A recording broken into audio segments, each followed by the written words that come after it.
Now, the next thing I want to do is I want to get this ready for coding.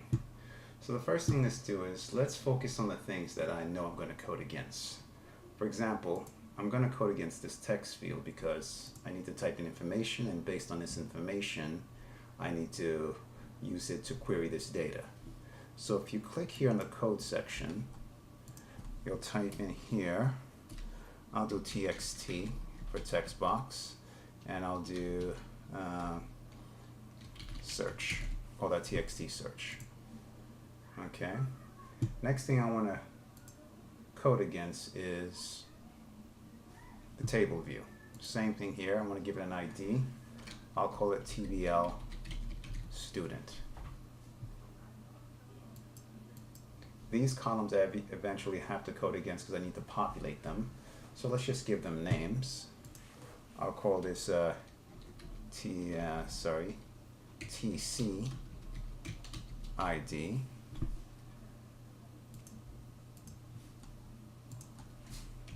TC first name.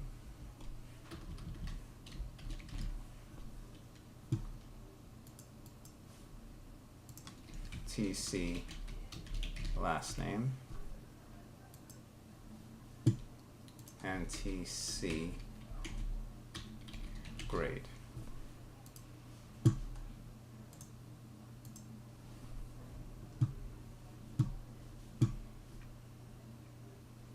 Also the button, when I click on the button, I want something to happen. So on the button, one thing I'm going to do here, I'm going to say here btn search, and basically on the click on action, I wanted to call this function search.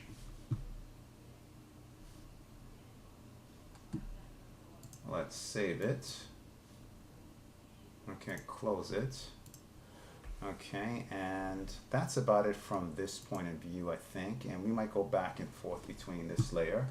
Now another thing I want to do is this section here with controller, I need to put this within Eclipse. So it's going to be in my package, which I haven't created yet, but let's say here com jbb web solutions. This is basically my package name that I'm writing here. And here, since the topic is, I'll say student, yeah, I'll say GUI. And then here, the name of this will be student. And this is going to represent my controller. Okay, so let's click here and say controller. Let's save that.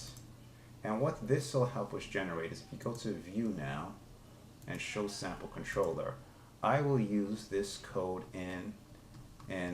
within Eclipse. So I need this portion right here, which is the controller, and I'm going to need what the fxml also produces. Okay, let's just make sure I saved that. I did. Just do a save as and see what I saved it. I saved it to my desktop. Okay, now my next goal now is to actually put this in Eclipse. Okay, so let's close it for a second. Okay, and I have it on my desktop somewhere. Let's see here. Student view right there. In the next video, I'm going to bring up Eclipse and we're going to put this file in Eclipse.